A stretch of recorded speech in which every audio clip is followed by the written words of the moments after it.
Estas son las notas rápidas en 3x3, 106.9. Hola, hoy nos metemos de lleno en un laberinto legal que lleva años y años generando titulares. La batalla entre Gloria Trevi y Patti Chapoy. Uf, sí. Un tema denso. Y es que, si alguien ha intentado seguir las noticias últimamente, habrá visto un torbellino, ¿no? Informaciones que se contradicen.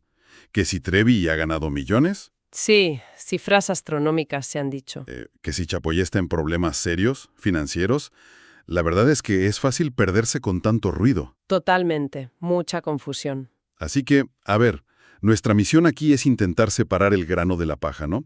Vamos a coger los documentos, las declaraciones recientes y analizar qué ha pasado de verdad, por qué es relevante y sobre todo qué significa. Exacto. Poner un poco de orden. Para quien busque entenderlo bien, pues eso, prometemos claridad y los detalles clave.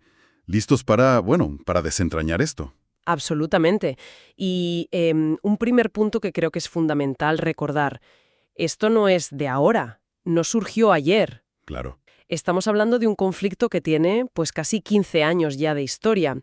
La raíz, la de verdad, está en una demanda que se presentó allá por 2009 en Texas. En Texas, ¿vale? Ahí Gloria Trevi, y parece que al principio también estaban su esposo e hijo, aunque luego el foco quedó más en ella, demandaba a TV Azteca, a Publimax, que es su filial, y específicamente a Patti Chapoy. ¿A Chapoy directamente también? Sí, y el meollo de esa demanda del 2009 era la difamación.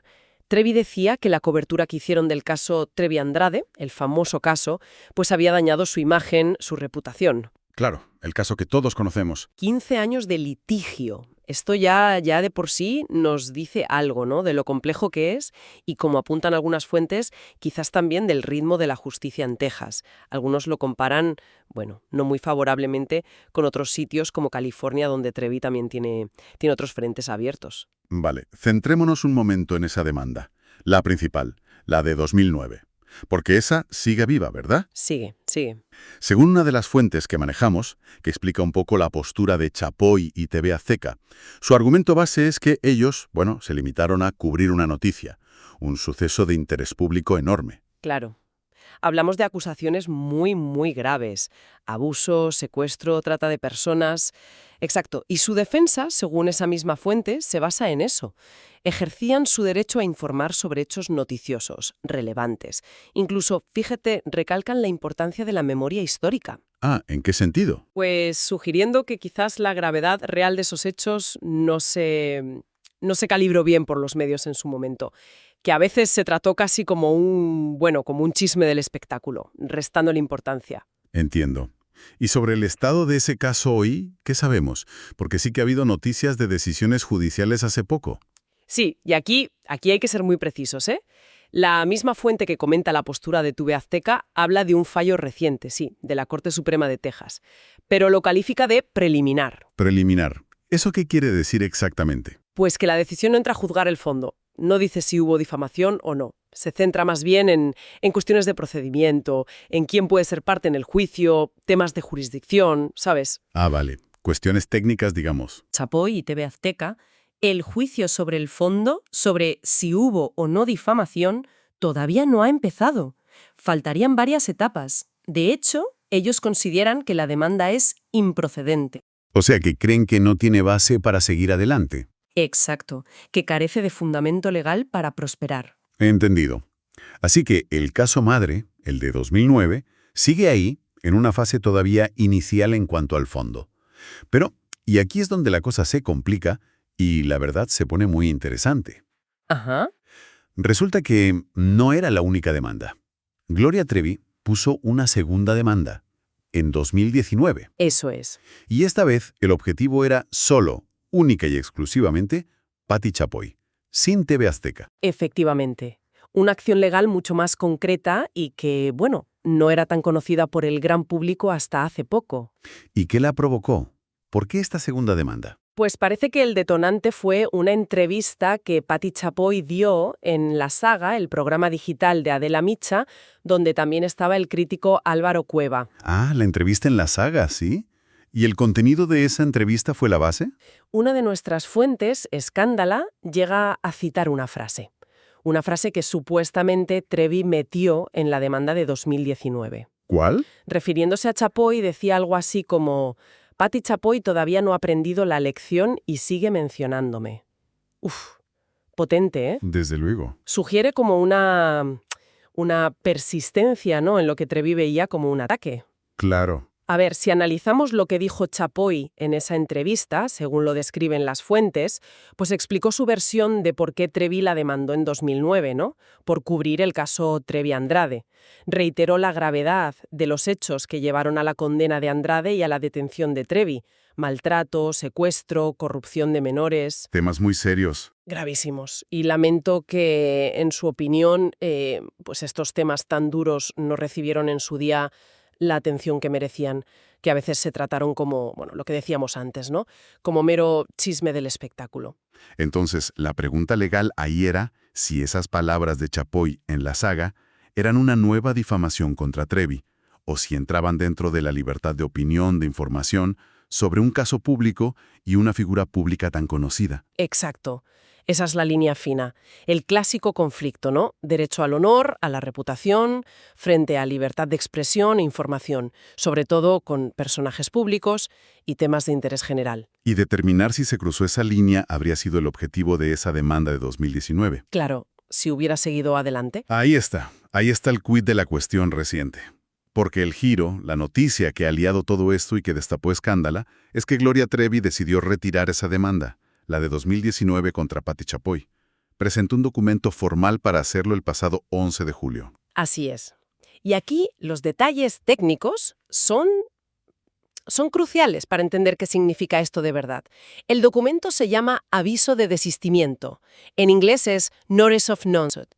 Es una figura legal que, bueno, permite al demandante retirar su propia acción. Pero había un matiz importante en cómo se hizo, ¿verdad? ¿Algo de sin perjuicio? Fundamental. Ese es el punto clave. Que el desistimiento sea sin perjuicio, without prejudice en inglés, significa que legalmente la puerta no se cierra del todo. ¿Cómo? ¿Podría volver a demandar? En teoría sí, Gloria Trevi podría en el futuro volver a presentar una demanda contra Patti Chapoy por los mismos hechos, o sea, por la entrevista en la saga. Ah, vale.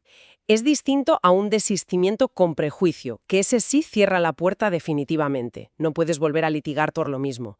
Las fuentes mencionan un ejemplo de esto último en otro caso relacionado, el de unas Jane Doe contra Televisa, donde el desistimiento sí fue definitivo con perjuicio. O sea que aunque volver a demandar por lo mismo igual es complicado estratégicamente o pierde credibilidad, la opción legal en teoría sigue ahí. Precisamente. Es una distinción legal importante. Y ojo, hay otra consecuencia directa de este desistimiento voluntario. ¿Cuál? Las costas judiciales. Ah, claro, los gastos del juicio. Correcto. La orden del juez que acepta el desistimiento de Trevi dice, explícitamente, que ella tiene que pagar las costas de esta demanda, de la de 2019 que ella misma ha retirado. ¿Y eso por qué? Bueno, no es una multa ni nada parecido, es la práctica habitual en muchos sitios. Si tú empiezas un proceso y luego decides voluntariamente dejarlo, pues normalmente te toca pagar los gastos legales que se han generado hasta ese momento, para las dos partes. Vale. Recapitulemos este punto, que es importante. Trevi retira voluntariamente su demanda de 2019 contra Chapoy. Lo hace sin perjuicio, o sea, deja una puerta legal abierta, teóricamente. Y como consecuencia tiene que pagar las costas de ese proceso en concreto. Esto parece bastante claro según los documentos, ¿no? Sí, eso es lo que dice la documentación judicial que se ha conocido. Sin embargo, y aquí es donde entra el lío mediático, han circulado noticias totalmente opuestas. Una de las fuentes, suavecito, se hace eco de noticias que decían que Trevi había ganado una demanda a Chapoy. Y por $80 millones. Una cifra increíble, sí. Y que esto había provocado el despido de Chapoy y su ruina financiera. Menudo contraste. Es que lo fascinante aquí es eso, la magnitud de la contradicción. Es brutal. Por un lado, tenemos el documento, desistimiento voluntario de Trevi, con pago de costas. Por otro, titulares de una victoria aplastante y millonaria. Y además, el caso principal, el de 2009, que sigue pendiente. Exacto, y en fases preliminares, según dicen las propias partes citadas en las fuentes. Entonces, ¿de dónde salen esos 80 millones? Claro, ¿cómo se explica esa diferencia tan bestia? Errores, ¿Noticias falsas a propósito? ¿Se confundieron las demandas? A ver, saber el origen exacto de esas noticias falsas es difícil sin una investigación más a fondo. Pero lo que sí podemos decir, basándonos en los papeles, en el desistimiento de 2019 y en el estado que se reporta del caso de 2009, Ajá. es que la historia de la victoria de 80 millones y la ruina de Chapoy, pues no se sostiene.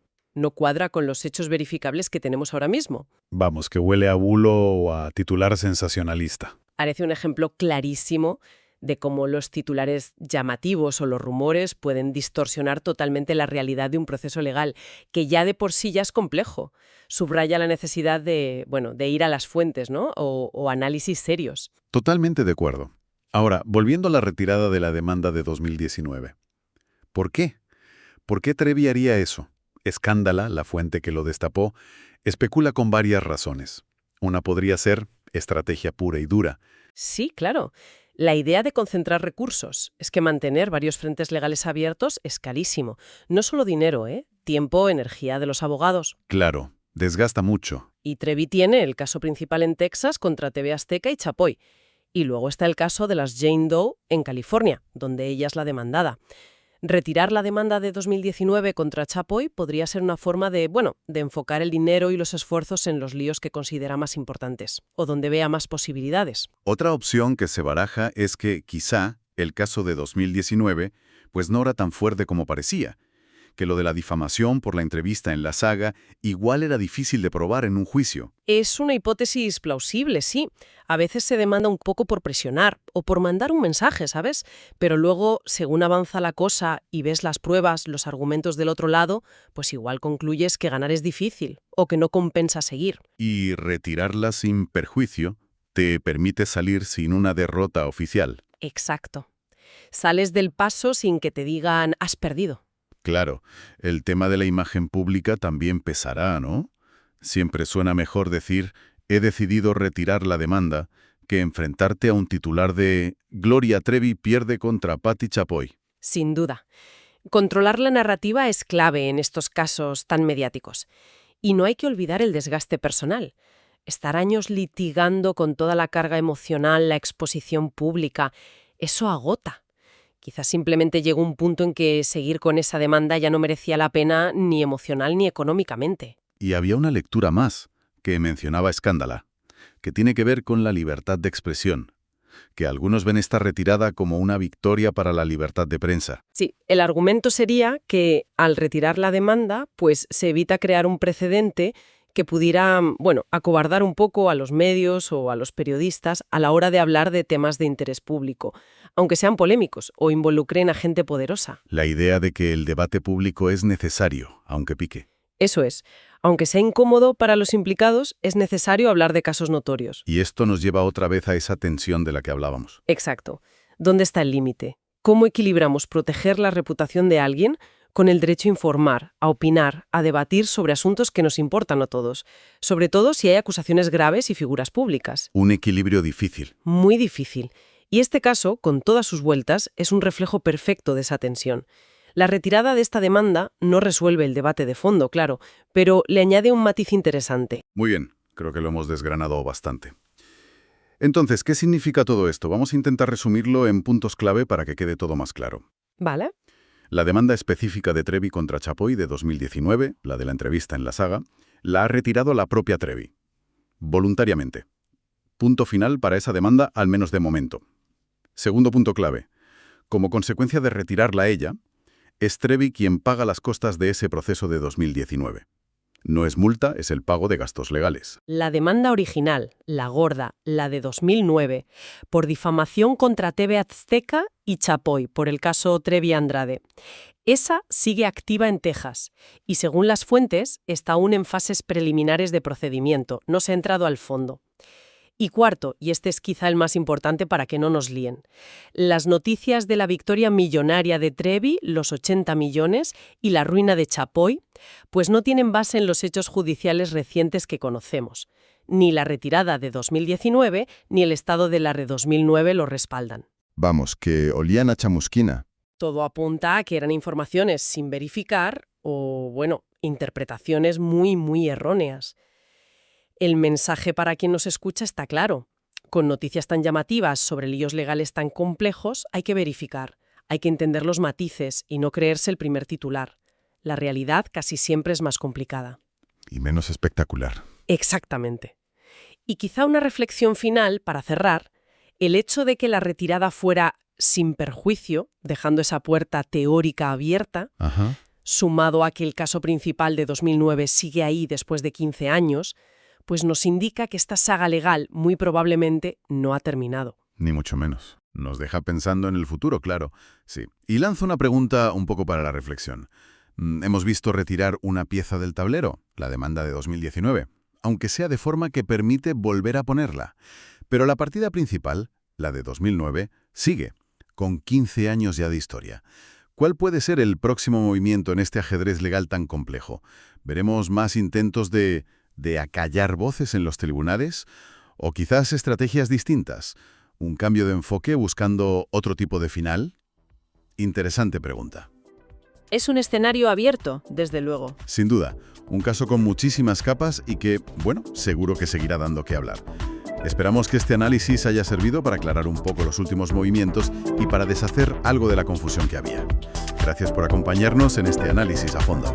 Gracias. Hasta la próxima. Estas son las notas rápidas en 3x3, 106.9. 3x3, el podcast de la semana.